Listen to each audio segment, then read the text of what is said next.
Computer ஃபீல்டில் இருக்கீங்களோ, யாரெல்லாம் மார்க்கெட்டிங் ஃபீல்டில் இருக்கீங்களோ, யாரெல்லாம் டேட்டா அனலைஸ் பண்ணக்கூடிய ஃபீல்டில் இருக்கீங்களோ, யாரெல்லாம் மெடிசன் ஃபீல்டில் இருக்கீங்களா, அத்தனை பேருக்கும் சூப்பரான டைம் பீரியட். யாரெல்லாம் மெடிக்கல் ஷாப் வச்சிருக்கீங்களோ, இந்த தடவை கன்னி ராசிக்காரங்களுக்கு தாறுமாறா சில விஷயங்கள் நடக்கும். மெடிக்கல் ஷாப்புக்கு ஆமாம், மெடிக்கல் எல்லாம் புதன் தான். என்னதான் நீங்கள் சூரியன் செவ்வாய் கதை விட்டாலும் இயல்பாகவே மெடிக்கல் ஷாப் வச்சிருக்கவங்களுக்கு டே வேலை பார்க்குறீங்கல்ல, அத்தனை கன்னி ராசிக்காரர்களுக்கும் இந்த தடவை மிக பிரம்மாண்டமான வளர்ச்சி உண்டு.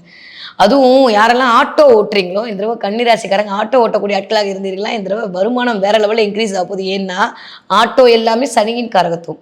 சனியோட போய் 2ஆம் வீட்டு அதிபதி சேர போறாரு. இது வரைக்கும் இல்லாத அளவுக்கு இது வரைக்குமே நான் ராபிடோ போடலங்க, நான் ஓலா போடலங்க, நான் அதில் போடலங்க, இதில் போடலங்கன்னு நீங்கள் போட்டாலுமே இந்த தடவை அதை ஏதாவது ஒரு ஃப்ரெண்டு சொல்லி உங்கள் ஆட்டோவை ஆன்லைனோட கனெக்ட் பண்ணி அதன் மூலமாக வருமானம் பார்ப்பீர்கள். இல்லையா, உங்களுக்கு ஏற்கனவே இருக்கிற கிளைண்ட்டு திரும்ப வந்து அதன் மூலமாக வருமானம் வரக்கூடிய வாய்ப்பெல்லாம் இந்த தடவை கன்னிராசிக்காரர்களுக்கு உண்டு. இந்த தடவை டே வேலை பார்க்குறவர்களுக்கு, உணவு உற்பத்தி பண்ணக்கூடிய கன்னிராசிக்காரர்களுக்கு, நிறைய பேருக்கு வந்து இந்த ஃபார்மால இருக்கக்கூடிய கன்னிராசிக்காரர்களுக்கு, மெடிசன் சித்தா இதன் மூலமாக இயங்கக்கூடிய கன்னிராசிக்காரர்களுக்கெல்லாம் மிகச்சரியான ராஜயோகம்.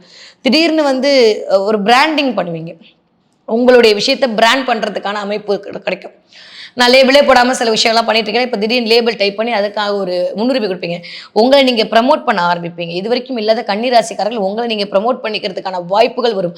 எப்பயுமே ராகுவோட சேர்ந்த ராசிநாதன், ராகுவோட சேர்ந்த லக்னநாதன் சில சமயம் நம்மளை பயங்கரமாக வலுவேற்றுவார். உள்ளுக்குள்ள இருந்து நம்மளுடைய ஆத்ம ஜுவாலை எரிய வைப்பார். அந்த அமைப்புல பார்க்கும்போது, ஏன்னா இந்த தடவை ராகு சுகத்துவா தான் இருக்க போறாரு. ஏன்னா குருவோட பார்வையில் இருக்கக்கூடிய ராகு. ஒருவேளை தனியா ராகு இருந்தால் நான் பயங்கரமா பயமுறுத்திருக்கலாம். அப்படி ஆயிடும் இப்படி ஆயிடும் அதெல்லாம் ஒன்றும் இல்லை. கன்னிராசிக்காரர்களை பொறுத்த வரைக்கும் ஏன்னா முன்னாடி ஒரு 4 ராசிக்கு அப்படிதான் கொஞ்சம் ஒரு மாதிரி தான் இருக்கு பலன். நாங்களாம் இல்லைன்னு சொல்ல. இந்த தடவை 10ஆம் இடத்துல இருக்கக்கூடிய கன்னி ராசிக்கு ஒரு குரு, 10ல் குரு பதவி போயிட்டு அதெல்லாம் இருக்கட்டும்.